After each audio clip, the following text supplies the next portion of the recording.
We're going to start this video by just looking at a restaurant in Corinth, just to give you a little bit of local color and culture. But we'll move on in a minute to some scenery from ancient Corinth.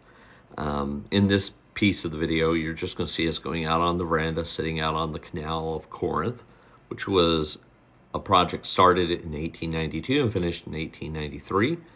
But the idea was originally conceived in 67 AD by Emperor Nero.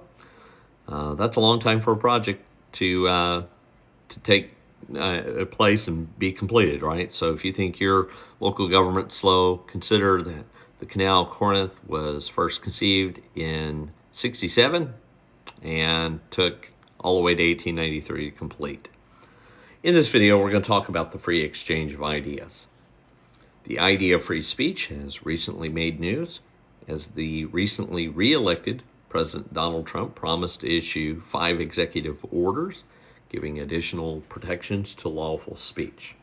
As you can believe, it was not without controversy. It was not the first time, of course, that the idea of free speech has been controversial. It will not be the last. Evelyn Beatrice Hall, summarizing Voltaire's belief, said, "I may not agree with what you say, but I will defend to the death your right to say it." Noam Chomsky said, "If we don't believe in freedom of expression for people we despise, then we don't believe in it at all. If you only come to the defense of free speech when it's people you agree with, people that are on your side, agree with you politically, religiously, philosophically, then you really don't believe in free speech.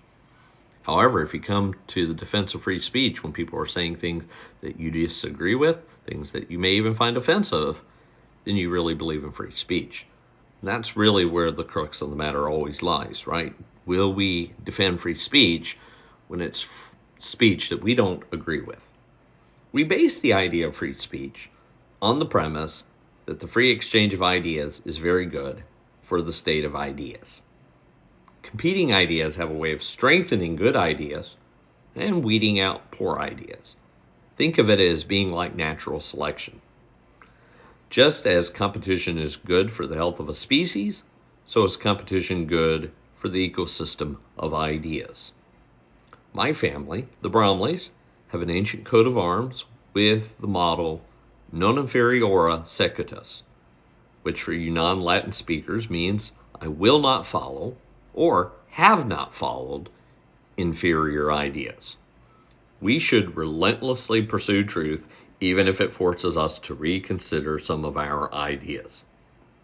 In the 1970s, Brazil's computer industry was the envy of the world, even stealing market share from IBM in the 1980s. The government viewed the industry as so crucial to the economy that it enacted protectionism measures, prohibiting people in Brazil from using foreign-made computers. The results were actually devastating.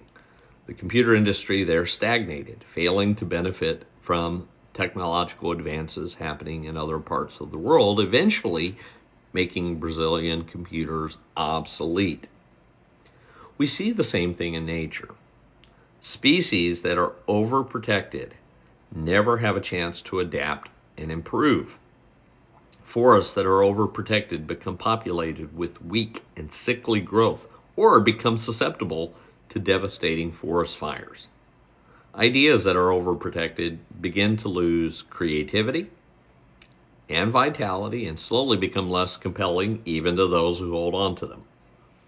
Only by ever testing our ideas against competing ideas do our intellectual traditions stay sharp and effective. Christian ideas thrive in an environment of competition.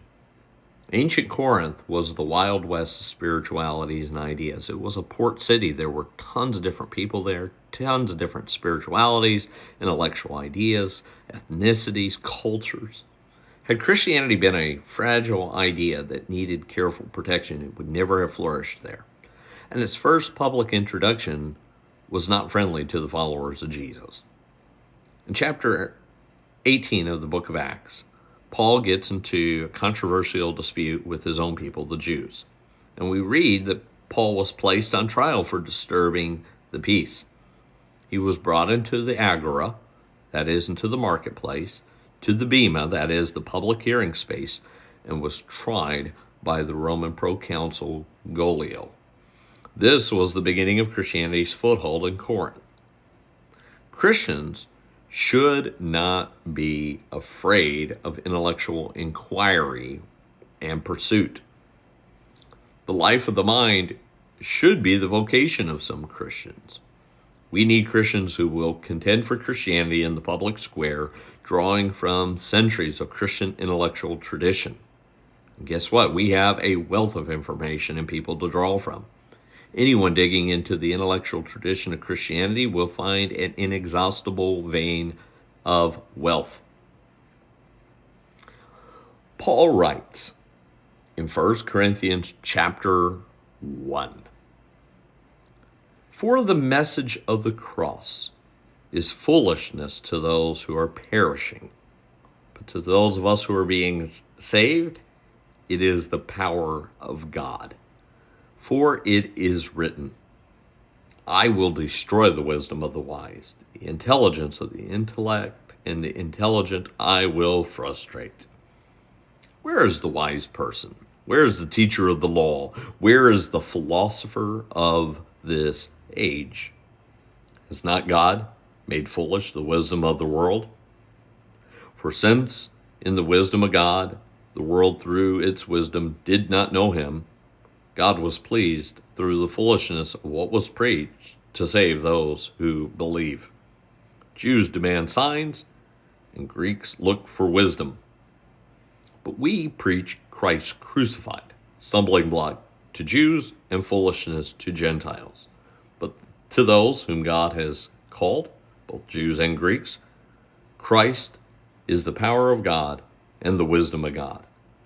For the foolishness of God is wiser than human wisdom, and the weakness of God is stronger than human strength. Brothers and sisters, think of what you were when you were called. Not many of you were wise by human standards. Not many of you were influential.